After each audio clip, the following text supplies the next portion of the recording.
Hello my friends, it's the Game Boy Geek here, and today we find ourselves as a speaker who travels the land and spreads enlightenment through the teachings of your faction's goddess. Through the ritual of convergence, divine combat will ensue over 2 days' time, and you're trying to win the most favor from your goddess. Nightbreak is a strategic fantasy card game for 2 to 4 players, takes 30 to 50 minutes to play, is for ages 13 and up, and published by Lancaster Gaming Company. Now it's on Kickstarter right now, so I'm going to show you how the game works, and I'll see you on the other side.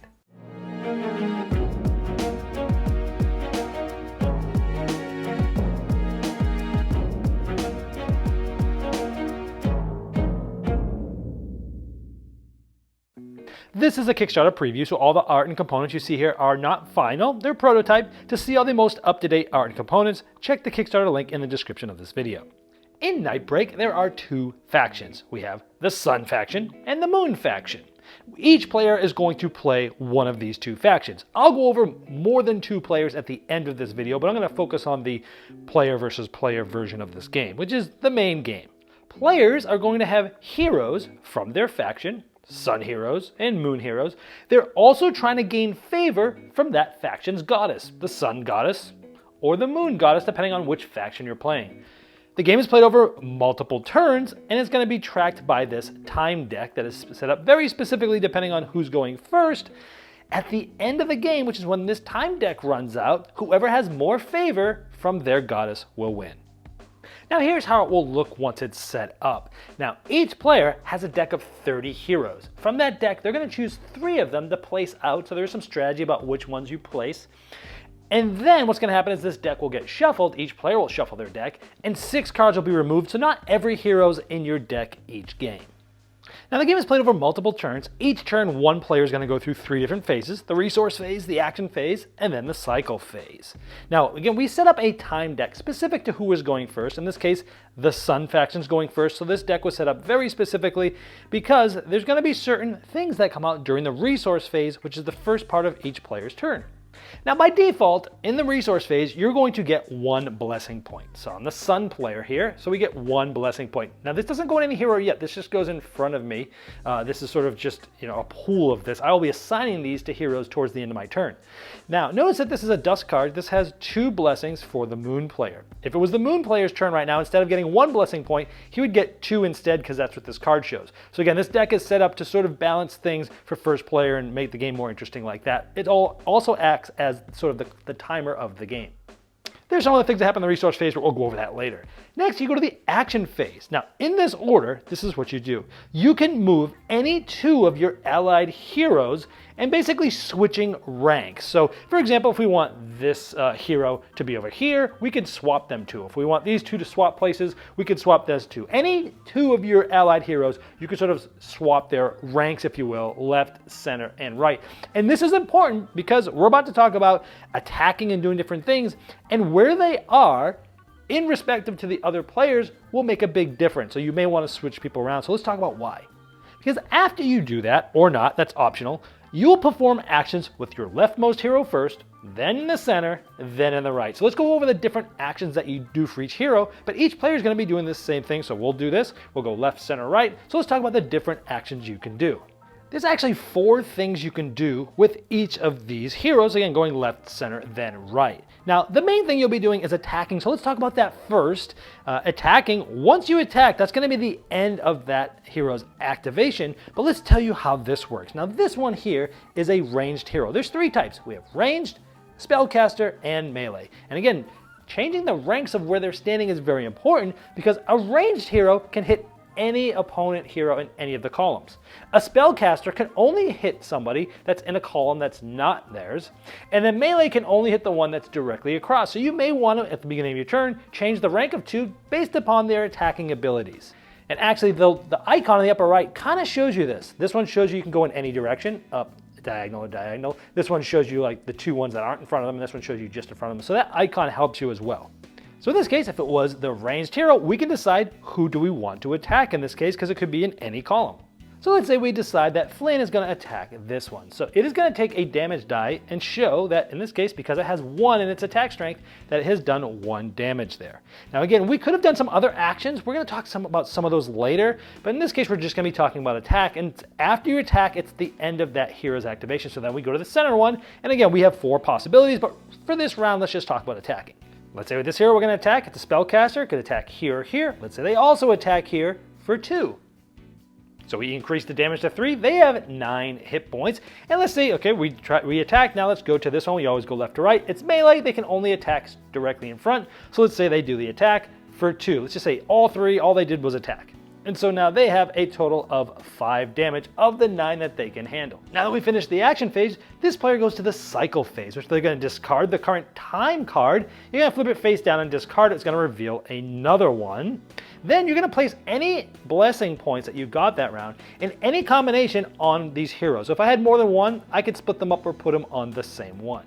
So let's just say we place it on this hero. Then it would be the next player's turn. They're going to follow that same stage. They're going to get blessings. In this case, because they're the moon, they're going to get 2 blessings. Again, it just goes into a pool. They'll assign it to them later in the phase. And then, of course, they have the option to change the rank of 2 heroes. Let's say they keep it the same, and they're going to go left to right, just as we did from this other angle. So let's say these 2 heroes attacked here, and this one attacked here, and they put both of their blessings on this hero, and then we flip the card, and then this player now started its round, and it got another blessing to put into its pool, for example. So let's talk about some of the other actions you could take other than attacking.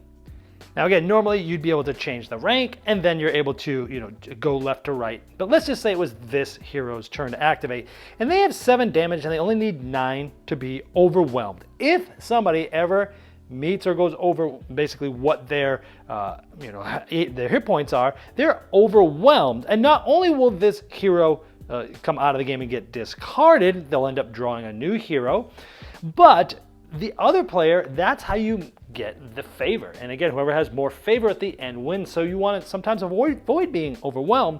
So if this player was afraid of getting hit 2 more times in the next round, when it's its turn to activate, and they have a blessing point, they can spend this. This goes off to the side into the supply, and they can escape. Essentially meaning that this card could go to the bottom of your deck, and you could bring a new hero out.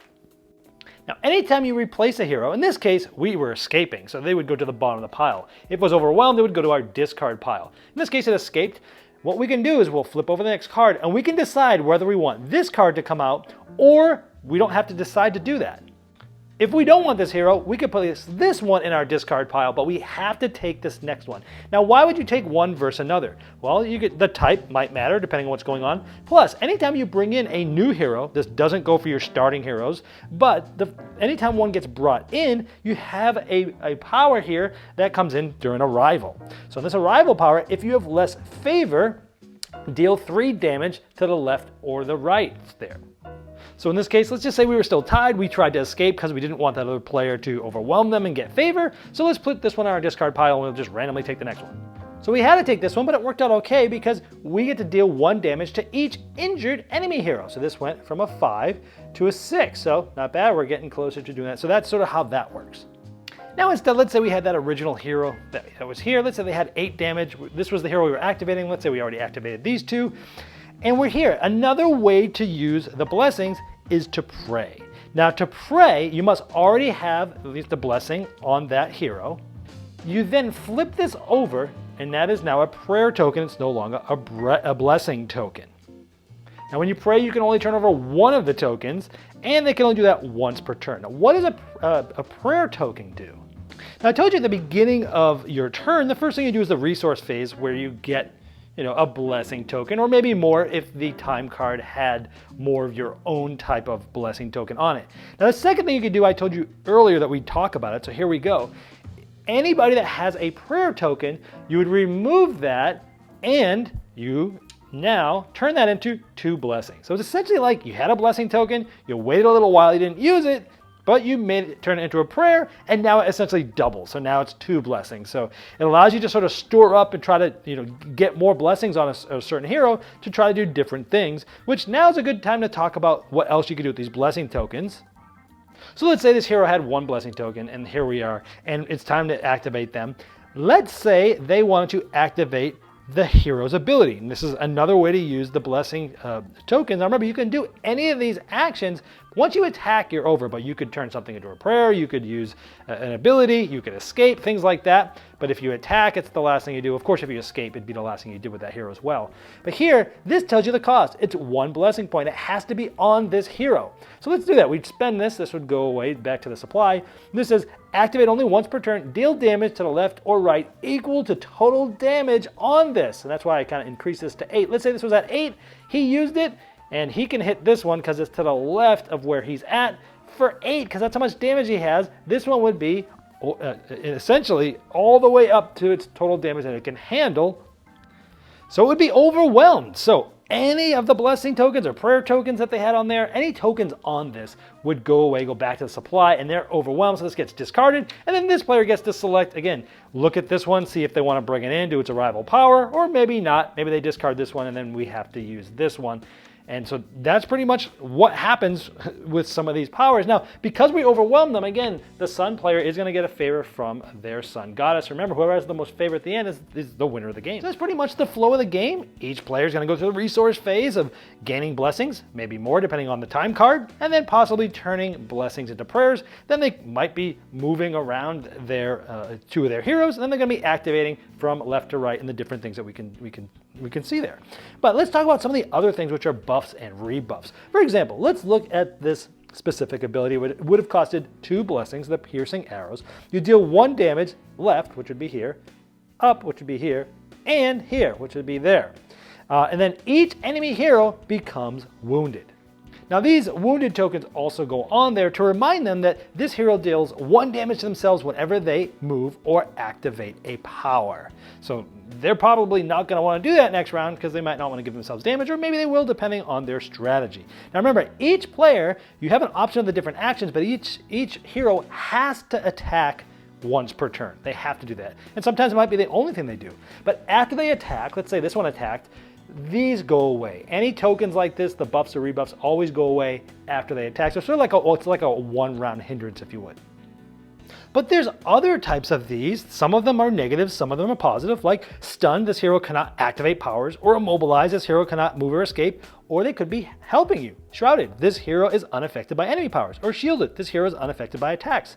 So depending on your hero and how you play them, they're either going to negatively affect your opponent or positively affect you. Now this flow will continue to the end of the 16th card, essentially. That will end the game. Whoever has more favor is going to be the winner. If it's tied, whoever has less damage on their hero wins, and if it's still tied, well, play again. Now there are 3 additional game modes that you can try. One of them is the Unity format, where this allows 3 or 4 players to play together. You split into 2 teams, either 1 versus 2 or 2 versus 2.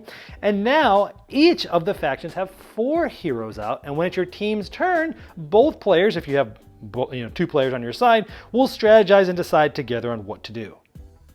Another format, it's for 2 players, is called the Kingmaker format. Now when you set up your initial 3 heroes as normal, you'll pick one to be your Kingmaker.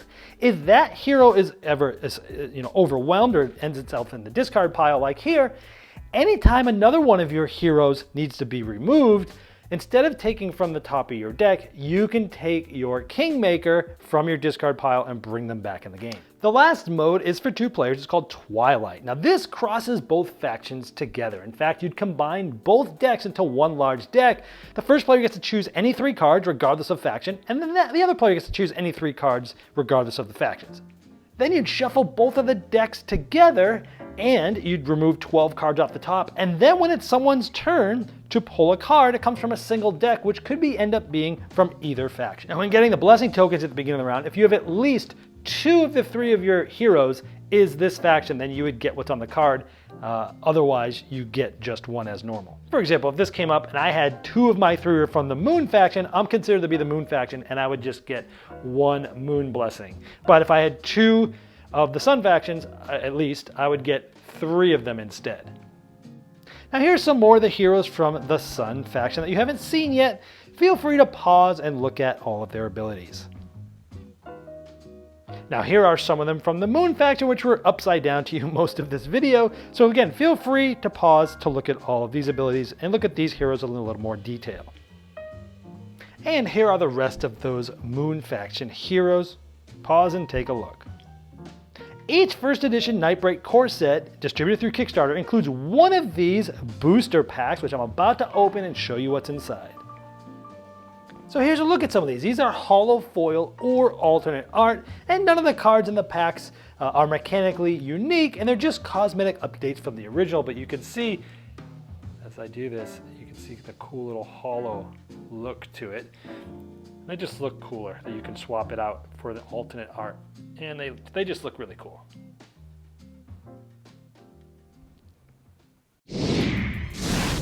Well, there you have Nightbreak, and as I showed in the overview, you'll be trying to win the most favor from your goddess, utilizing a fixed turn count, a day/night resource system, spatial positioning mechanisms, and press your luck. Now, if you'd like to see the final art and components and all the different pledge levels available, you can click the link below me in the description of this video.